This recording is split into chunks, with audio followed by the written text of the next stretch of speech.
Pemetaan konflik di sini dibagi menjadi 3. Yang pertama yaitu sumber konflik. Di sini yaitu Indonesia versus Malaysia. Tentunya kedua negara tersebut berada dalam satu rumpun yang sama. Pun di sini berarti golongan besar, bangsa atau bahasa yang sama, asal dan jenisnya, atau orang-orang yang sama nenek moyangnya.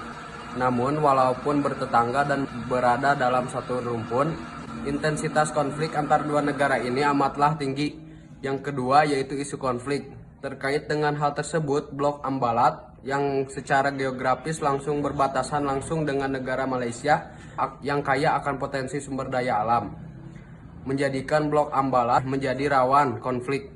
Wilayah Ambalat yang diklaim Malaysia adalah wilayah Indonesia berdasarkan ketentuan Konvensi Hukum Laut Internasional tahun 1982. Karena Indonesia adalah negara kepulauan, Malaysia hanyalah negara pantai biasa yang hanya dibenarkan menarik garis pangkal normal atau biasa dan garis pangkal lurus apabila memenuhi persyaratan. Yang ketiga, ada pihak yang berkonflik. Pihak yang terlibat di sini adalah kedua negara yang berkonflik antara Indonesia dan Malaysia. Penyebab konflik antara Indonesia dan Malaysia yaitu kondisi kawasan perbatasan umumnya masih terisolir baik secara fisik maupun komunikasi atau informasi. Kondisi sosial ekonomi warga masyarakat pembatasan yang masih rendah, sumber daya alam yang tak terkendali, pembukaan ladang dan lahan perkebunan lintas negara yang menyebabkan tidak jelasnya garis batas negara Indonesia dan Malaysia.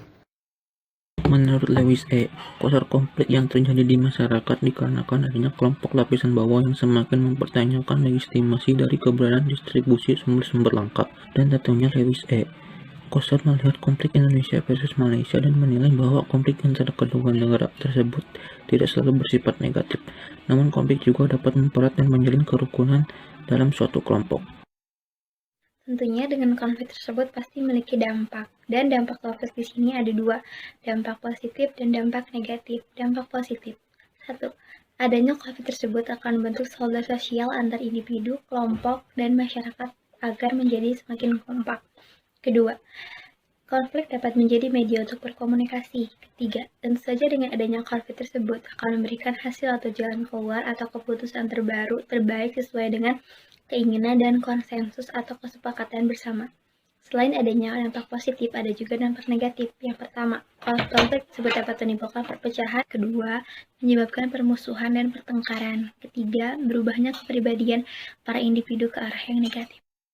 Setiap masalah pasti ada jalan keluarnya. Jika kedua pihak ingin segera menyelesaikannya, adapun upaya yang paling tepat untuk menyelesaikan konflik tersebut, yaitu negosiasi. Dalam proses ini, kedua belah pihak yang berkonflik melakukan pembicaraan dalam bentuk tawar-menawar. Yang kedua, mediasi, upaya penyelesaian konflik oleh pihak ketiga. Yang ketiga, konsilisasi, suatu usaha untuk mengendalikan konflik dengan menggunakan lembaga-lembaga tertentu.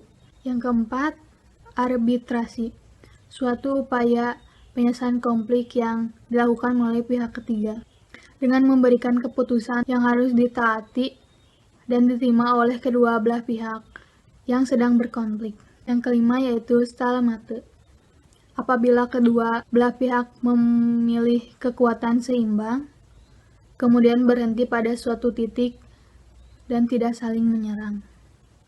Yang keenam yaitu konversi, upaya penyelesaian konflik yang dilakukan dengan salah satu pihak bersedia mengalah dan mau menerima pendirian dari pihak lain. Yang ketujuh yaitu adjudikasi. Oh my God!